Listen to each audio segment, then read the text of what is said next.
Hello students, welcome again. आज की अपनी इस क्लास से हम एक नया सब्जेक्ट पढ़ना शुरू करेंगे जो है माइक्रो प्रोसेसर 8085। हम इस सब्जेक्ट को पहले सेलेक्ट कर रहे हैं क्योंकि ये जो बीटेक के स्टूडेंट्स हैं जो कंप्यूटर साइंस, आईटी या इलेक्ट्रॉनिक्स एंड कम्युनिकेशन ब्रांच से हैं, उनके ऑनगोइंग सेमेस्टर के सिलेबस में ये सब्जेक्ट आ रहा है। तो उन स्टूडेंट्स की रिक्वेस्ट पे हम 8085 को शुरू कर रहे हैं। ये 8085 बेसिकली पढ़ा जा रहा है ये समझते हुए कि आपको जो डिजिटल इलेक्ट्रॉनिक्स है उसका बेसिक नॉलेज है, जिसमें आप encoder, decoder, flip flop, counter, register, इन सब का जो बेसिक कॉन्सेप्ट है वो आप समझ चुके हैं। अगर आप गेट या इंजीनियरिंग सर्विसेज के लिए प्रिपरेशन कर रहे हैं तो डिजिटल इलेक्ट्रॉनिक्स को पढ़ने के बाद आप माइक्रो प्रोसेसर 8085 पढ़ेंगे। ठीक है, तो अगर हम इस सब्जेक्ट के कोर्स कंटेंट्स की बात करें तो कोर्स कंटेंट्स को हमने अपने जो प्रीवियस हमने सब्जेक्ट कवर किए थे, डिजिटल इलेक्ट्रॉनिक्स और इलेक्ट्रिकल मेजरमेंट एंड इंस्ट्रूमेंटेशन, उसमें हमने उसी पैटर्न को फॉलो अब यहाँ करेंगे और हम अपने कंटेंट्स को बीटेक के लेवल से शुरू करेंगे कि बीटेक के जो स्टूडेंट्स हैं उनका बेसिक जो कॉन्सेप्ट है वो क्लियर हो जाए और उस कॉन्सेप्ट को डिस्कस करते हुए हम फाइनली अपने लेक्चर्स में गेट और इंजीनियरिंग सर्विसेज के प्रीवियस ईयर्स के प्रॉब्लम्स को डिस्कस करेंगे और असाइनमेंट प्रॉब्लम्स भी आपको दी जाएगी और उनके सॉल्यूशंस भी दिए जाएंगे। तो बीटेक के student as well as different competitive exam के लिए जो प्रिपरेशन कर रहे हैं उन स्टूडेंट्स के लिए सब के लिए एक कंसोलिडेटेड इसका पैकेज जो है वो कंटेंट्स जो है वो तैयार किए गए हैं और पूरी कोशिश की गई है कि आपको बहुत सारे मैटर में से उन कंटेंट्स को हम सेलेक्ट कर लें जो एक प्रॉब्लम बनाते हैं, चाहे वो स्टेटमेंट वाइज प्रॉब्लम है, ऑब्जेक्टिव प्रॉब्लम है या एज वेल एज हमें अगर सब्जेक्टिव और डिस्क्रिप्टिव प्रॉब्लम लिखनी है तो किस किस तरीके से प्रॉब्लम पूछी जा सकती है। तो यहाँ पे पूरा फोकस रहेगा कि इतने बड़े सिलेबस में से किस चीज़ को हम सेलेक्ट करें, क्या चीज़ हमारे लिए एक क्वेश्चन फॉर्मेशन के पॉइंट ऑफ व्यू से इम्पॉर्टेंट है। तो आप इसे ध्यान से पढ़िएगा। एक लाइन पे एक पॉसिबिलिटी ऑफ प्रॉब्लम फॉर्मेशन की माइक्रो प्रोसेसर में आता है आपका और बहुत ही इंटरेस्टिंग और बहुत ही हाई स्कोर करने वाला सब्जेक्ट ये है, इसलिए आप इसे बहुत ध्यान से पढ़ें और आई फील कि आप इसे बहुत इंटरेस्टिंग भी फाइंड करेंगे जैसे जैसे आप इन लेक्चर्स को पढ़ेंगे। ठीक है, तो अगर हम माइक्रो प्रोसेसर 885 को पढ़ेंगे तो हम इसमें क्या कंटेंट्स और क्या हम जो टॉपिक्स हैं उनको कवर करेंगे। पहले हम इसके इंट्रोडक्शन से शुरू करेंगे। इंट्रोडक्शन में पूरा ये रहेगा कि बेसिकली माइक्रो प्रोसेसर है क्या और हम इसके साथ इंटरेक्ट कैसे करते हैं। माइक्रो प्रोसेसर अपने काम के लिए एक मेमोरी ब्लॉक से अपना इंस्ट्रक्शन सेट लेना एज वेल एज अपने जो रिजल्ट्स हैं उनको स्टोर करता है। तो माइक्रो प्रोसेसर की फंक्शनिंग के लिए उसके साथ अटैच किया जाता है एक मेमोरी ब्लॉक। तो मेमोरी का फैब्रिकेशन जो है वो पहले हम डिटेल में पढ़ेंगे। उसमें हम पढ़ेंगे कि मेमोरी कैपेसिटी क्या है, किस कैपेसिटी की मेमोरी आपने बनाई है या आपने ली है माइक्रो प्रोसेसर के साथ इंटरेक्ट करवाने के लिए। यहाँ पे कॉम्पिटिटिव एग्जाम में आपको एक कैपेसिटी की मेमोरी दी जाएगी कि 12K की मेमोरी है, उसका स्टार्टिंग एड्रेस ये है तो लास्ट एड्रेस क्या होगा। तो मेमोरी में मेमोरी कैपेसिटी से related last and first location address find out करना बहुत ही रिपीटेडली और इम्पॉर्टेंटली पूछा जाने वाला एक टाइप ऑफ प्रॉब्लम है। फिर अगर हम एक सब्जेक्टिव प्रॉब्लम फेस करेंगे या गेट के लिए हाईली टेक्निकल हमें प्रॉब्लम को अगर सॉल्व करना है तो उसमें आपको एक सर्किट दिया जाएगा और जिसमें पूछा जाएगा कि इस पर्टिकुलर मेमोरी ब्लॉक का आप एड्रेस रेंज फाइंड आउट कीजिए या मेमोरी मैप फाइंड आउट कीजिए। तो ये भी आपको बहुत डिटेल में पढ़ना होगा।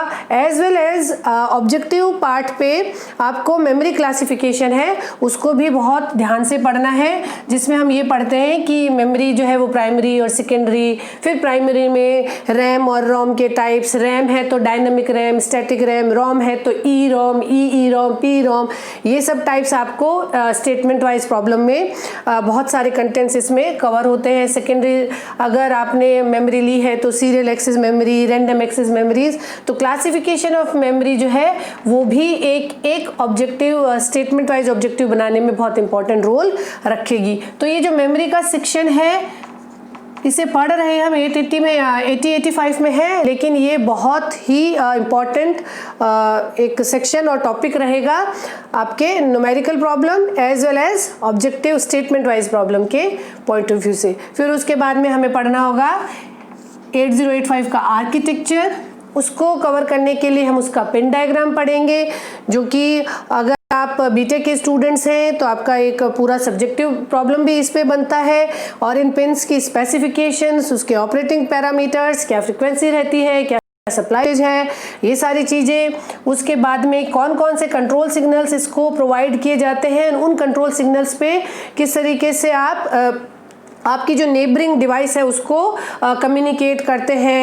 ALE का क्या फॉर्म है, एड्रेस लैच इनेबल, इस तरीके से इंटरप्ट, ये कौन से इंटरप्ट को पहले प्रायोरिटी दी जाएगी। तो डिफरेंट कंट्रोल सिग्नल्स का डिस्कशन भी बहुत इंपॉर्टेंट एक टॉपिक है। फिर उसके बाद में different flags and registers, registers pairs and register array जो आपके पास 8085 में है वो आपको पढ़ने होंगे।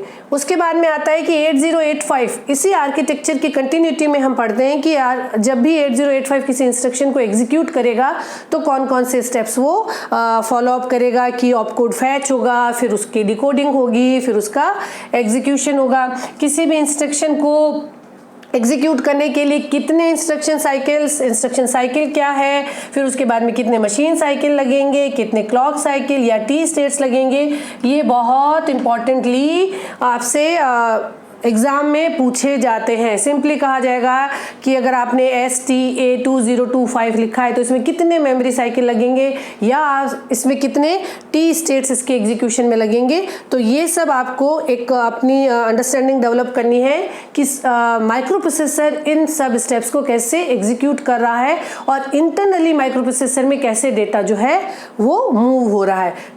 एग्जीक्यूशन की प्रोसीजर को समझने के बाद में हमें पढ़ना होगा 8085 का इंस्ट्रक्शन सेट, जिसमें आपको डिफरेंट 74 इंस्ट्रक्शंस जो है वो मेंशन किए गए हैं और हर एक इंस्ट्रक्शन जो है वो अपने आप में एक प्रॉब्लम और एक क्वेश्चन तो बनाता ही बनाता है। एज वेल एज हमारा जो लास्ट सेक्शन रहेगा जिसमें हम असेंबली लैंग्वेज में प्रोग्रामिंग करेंगे, तो उसमें भी आपको ये इंस्ट्रक्शन सेट के हर इंस्ट्रक्शन को आपको आना चाहिए कि इस इंस्ट्रक्शन का क्या मतलब है और इस इंस्ट्रक्शन के बाद माइक्रो प्रोसेसर के फ्लैग्स कैसे चेंज हो जाएंगे, माइक्रो प्रोसेसर के रजिस्टर कंटेंट्स कैसे चेंज हो जाएंगे और प्रोग्राम काउंटर में क्या आ जाएगा। तो ये सारी जो चीज़ें हैं ये सब आपका माइक्रो प्रोसेसर 8085 में हम इसके सब्जेक्ट को पढ़ते हुए पढ़ेंगे। ठीक है, फाइनली हम प्रोग्रामिंग भी करेंगे, जो कि आपके लिए अगर आप लैब में आपको असाइनमेंट दिया गया है तो भी आपको इसकी ज़रूरत होगी। अगर आप बीटेक के स्टूडेंट्स हो के अगर आप अपनी एक एग्ज़ाम में हैं तो भी आपको दिया जाएगा कि write 8085 program to multiply 2 number और sort the given numbers in ascending order descending order, so that तो आपको ये असेंबली लैंग्वेज की programming as well as competitive exam में आपको एक सेट ऑफ इंस्ट्रक्शंस दिया जाता है और उसके बीच में जो सब स्टेप्स है उसमें पूछा जाएगा कि इस इंस्ट्रक्शन के बाद प्रोग्राम काउंटर में क्या होगा, इस इंस्ट्रक्शन के बाद में कौन सा फ्लैग सेट हो जाएगा, इस इंस्ट्रक्शन के बाद में फाइनल आउटकम क्या होगा, मेमोरी लोकेशन पे क्या होगा। तो आपको इन प्रॉब्लम्स को अटेम्प्ट करने के लिए इंस्ट्रक्शन सेट की जो अंडरस्टैंडिंग है वो बहुत अच्छे से आनी चाहिए। तो ध्यान से पढ़िए, very interesting and very scoring subject है आपका माइक्रो प्रोसेसर। तो माइक्रो प्रोसेसर का अगर हम इंट्रोडक्शन शुरू करें तो माइक्रो प्रोसेसर बेसिकली एक क्लॉक ड्रिवन सेमीकंडक्टर डिवाइस है जिसे कि हम लार्ज स्केल इंटीग्रेटेड सर्किट या very large scale integrated circuit जिसे हम LSI या VLSI टेक्निक से हम फैब्रिकेट करते हैं। तो इसमें बहुत सारे कंपोनेंट्स जो आपने बहुत सारे गेट्स हैं, रजिस्टर्स हैं, एरेज हैं, उन सबको आपने एक ही चिप पे फैब्रिकेट किया है और इस डिवाइस से आप अपने किसी भी गिवन टास्क के जो डिफरेंट स्टेप्स हैं, कैलकुलेशंस हैं या डिसीजन मेकिंग है, वो सारे आप अपने जो पर्पस है जो वो है उनको आप एग्जीक्यूट करवा सकते हैं इस डिवाइस की मदद से। अगर माइक्रो प्रोसेसर को हम डिफाइन करते हैं तो micro processor is a semiconductor device that has arithmetic logic unit along with register array and control unit।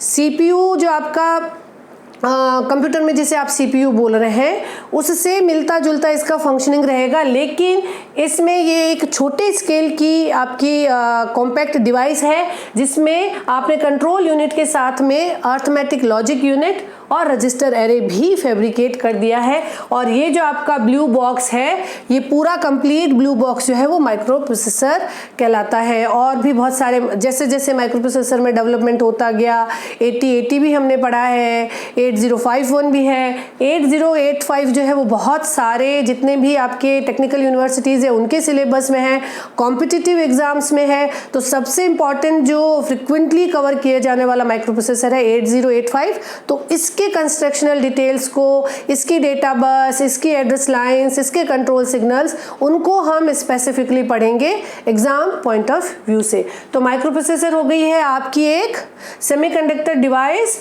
जिसमें कि अर्थमेटिक लॉजिक यूनिट भी है, रजिस्टर एरे भी है और कंट्रोल यूनिट भी है।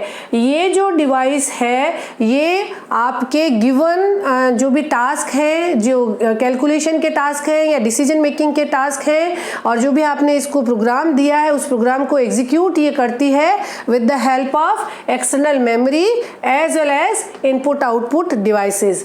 यहाँ पे आपका माइक्रो प्रोसेसर जिसे हम यूपी लिख रहे हैं, माइक्रो प्रोसेसर 885 आपके गिवन टास्क को कंप्लीट करता है by interacting with external devices. 8085 का अगर हम कॉन्सेप्ट रिकॉल करना चाहें तो लैब में जो हमें एक किट दिया जाता था जब 8085 पे हमें प्रोग्रामिंग करनी होती थी, तो आपको एक पैक पूरा एक किट है, उस किट में 8085 की चिप भी लगी है जो माइक्रो प्रोसेसर है, उसके साथ आपकी इंटरफेसिंग चिप्स भी लगी रहती है 8255 और इस तरह से 8279 8259 अलग अलग इंटरफेसिंग डिवाइसेस होगी जो उसको एक्सटर्नल जो एनवायरनमेंट है या एक्सटर्नल सर्किट है उनके साथ इंटरफेसिंग के लिए ज़रूरत होती है और वो स्पेसिफिकली 8085 के साथ इंटरेक्ट करने के लिए ही बनाई गई है। तो वो इंटरफेसिंग डिवाइसेस, उन इंटरफेसिंग चिप्स के साथ ये इनपुट आउटपुट और एज वेल एज मेमोरी के साथ इंटरेक्ट करता है। मेमोरी में आपका प्रोग्राम स्टोर्ड रहता है एज वेल एज जो प्रोग्राम को एग्जीक्यूट करने से डेटा आएगा, अगर आपको एक लिस्ट ऑफ डेटा पढ़नी है तो वो सब आपका मेमोरी में स्टोर रहेगा, क्योंकि यहाँ पे माइक्रो प्रोसेसर के पास जो रजिस्टर एरे है वो स्मॉल नंबर ऑफ रजिस्टर्स है और वो टेम्परेरी एक वैल्यू को, डेटा को होल्ड कर सकता है। उसमें पूरे प्रोग्राम को एग्जीक्यूशन के लिए और प्रोग्राम को स्टोरेज करने के लिए आप इसको मेमोरी के साथ इंटरेक्ट करवाते हैं।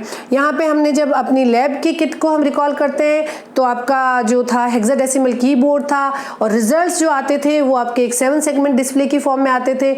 आप निमोनिक्स के फॉर्म में हेक्स कोड एंटर करते थे, इस मेमोरी लोकेशन पे प्रोग्राम पहले राइट करना शुरू करते थे किसी भी मेमोरी लोकेशन से शुरू करके, फिर सारे आप जब आपका प्रोग्राम खत्म होता है तो आप उसे हॉल्ट का इंस्ट्रक्शन देके एग्जीक्यूशन के लिए उसको इंस्ट्रक्शन देते थे और एग्जीक्यूशन के बाद आप किसी भी मेमोरी लोकेशन में और किसी भी रजिस्टर पे कंटेंट्स चेक करके और आप ये पता लगा सकते थे कि आपने प्रोग्राम जो लिखा है उसके आउटकम क्या आए हैं। तो micro processor interacts with input output devices. Input हो गया आपका हेक्साडेसिमल कीबोर्ड जिससे आपने इंस्ट्रक्शन दिए, आउटपुट हो गया उस किट के लिए, ठीक है, उस किट पे आपका हो गया 7 सेगमेंट डिस्प्ले और मेमोरी जो आपके उस किट पे मेमोरी ब्लॉक्स लगे हैं जिनके साथ इन मेमोरी ब्लॉक्स और इंटरफेसिंग बीच में आपका 8255 और इस तरह के आपने अलग अलग इंटरफेसिंग डिवाइसेस हैं जो 8085 के साथ इंटरफेस का मतलब है ये एक इंटरमीडिएट स्टेट जो है इस चिप से कनेक्शन जो है वो सेटअप करती है,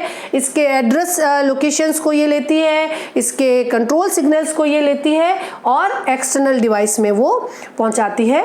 तो micro processor, interfacing devices, input output ports और मेमोरी, ये सब जो आपका है वो आपका गिवन टास्क जो है वो कंप्लीट कर देता है। और माइक्रो प्रोसेसर के साथ अगर आप इनबिल्ट मेमोरी का सेक्शन भी काम में लेते हैं और उसमें आप अगर उस मेमोरी में आप एक स्पेसिफिक टास्क, एक स्पेसिफिक प्रोग्राम को फीड कर देते हैं तो आप उसे माइक्रो कंट्रोलर की तरह काम में लेते हैं। जैसे कि आपकी जो फुली ऑटोमेटिक वॉशिंग मशीन है उसमें सब इंस्ट्रक्शंस पहले से ऑलरेडी आपने प्रोग्राम की फॉर्म में डाल दिए हैं। जैसे ही आपने इनपुट दिया, आपने अपने वॉशिंग मशीन के साइकिल को सेट करने से पहले इंस्ट्रक्शंस दिए, उन इनपुट्स को पढ़ा जाता है, प्रोग्राम को एग्जीक्यूट एग्जीक्यूट किया जाता है और उसी के हिसाब से वोल्टेज और टेम्परेचर सेंसर और स्पीड, रोटेशनल स्पीड सब तय होती है। मशीन अपना जो वॉशिंग साइकिल है उसे कंप्लीट करती है और ख़त्म होने पे यूज़र को बता देती है। That is a specific example of micro controller. तो micro processor can be converted in a micro controller also. तो ये हो गया आपका माइक्रो प्रोसेसर। माइक्रो प्रोसेसर जो है वो एक है set of different digital circuits, digital आपके कंपोनेंट्स हैं। आप जब भी इसको इंस्ट्रक्शन देंगे तो ये जितने भी सर्किट्स हैं, जितने भी गेट्स हैं, रजिस्टर्स हैं, फ्लिप फ्लॉप्स हैं, ये जितने कंट्रोल आपके यूनिट्स हैं, they can understand the language of 1 and 0 only. वो 1 0 की फॉर्म में वोल्टेज सिग्नल आप जो दे रहे हैं ऑन ऑफ की फॉर्म में इंस्ट्रक्शन को समझते हैं। तो मशीन जिस लेवल के इंस्ट्रक्शन को समझती है, जो मशीन में इंटरप्रेट की जाएगी, उस लैंग्वेज को हम मशीन लैंग्वेज बोलते हैं। Machine language is a set of binary codes that can be interpreted by your machine. जो डिजिटल सर्किट है, डिजिटल सर्किटरी जिसे समझेगी उसे हम मशीन लैंग्वेज बोलते हैं। आप लिख रहे हैं कि मल्टीप्लाई ए कॉमा बी, आपने ये लिखा, उसका इंटरप्रिटेशन होगा, इंटरप्रिटेशन होके ये जो आपकी मशीन है उसको सिग्नल दिया जाएगा। फॉर एग्जांपल यहाँ पे सिग्नल दिया गया है 00111100, ठीक है। ये 8 बिट आपका कोड दिया गया है that can be converted in a hex code in the form of 3C, ठीक है। बाइनरी कोड थोड़ा लेंदी होता है तो यूज़र के लिए उसे और कॉम्पैक्ट करने के लिए हम उसका हेक्स कोड उसमें फीड भी करते हैं। तो 3C आप जब इंस्ट्रक्शन देंगे तो मशीन में ऑलरेडी उसका जो आपने जब उसका कंस्ट्रक्शनल सेटअप किया है, जो डिज़ाइनर है उसने सेट किया है कि ये कोड मिलने पर मशीन इसे इंटरप्रेट करेगी और ये कोड है एक्यूमुलेटर के कंटेंट्स को 1 से इंक्रीज कर दिया जाए। तो 3C जब आप ये इंस्ट्रक्शन देंगे कि इंक्रीमेंट एक्यूमुलेटर, तो मशीन को जाएगा 3C और मशीन के जितने भी कंट्रोल पैरामीटर्स थे, जो भी उसके कंट्रोलिंग इसमें सर्किट्स लगे रहे, वो एक्यूमुलेटर में जो डेटा स्टोर था उसको 1 नंबर से इंक्रीज कर देंगे। तो machine language is a sequence of binary bits that is directly interpreted by the machine, okay। फिर उसके बाद में आता है असेंबली लैंग्वेज। अब 3C को समझ पाना या ये इंस्ट्रक्शन मशीन को देना यूज़र के लिए थोड़ा सा टिपिकल हो जाता है और उसमें ह्यूमन एरर होने के बहुत चांसेस हैं। तो हमने इनको निमोनिक्स की फॉर्म में कन्वर्ट कर लिया और यूज़र जो है वो निमोनिक्स की फॉर्म में अपना प्रोग्राम लिखता है। प्रोग्राम लिख के और फिर उसके जो हेक्स कोड है वो फीड करता है जब आपने प्रोग्राम को लिखा 8085 पे, और उन निमोनिक्स को जो आपका असेंबलर है वो कन्वर्ट कर देता है इन कोड्स में। तो assembly language is a set of mnemonics. अब 3C की जगह हम क्या लिखेंगे, INRA, इंक्रीमेंट एक्यूमुलेटर। ये भी इसी का, ये आपका मशीन कोड था 3C, ये उसका निमोनिक्स है INRA, ठीक है।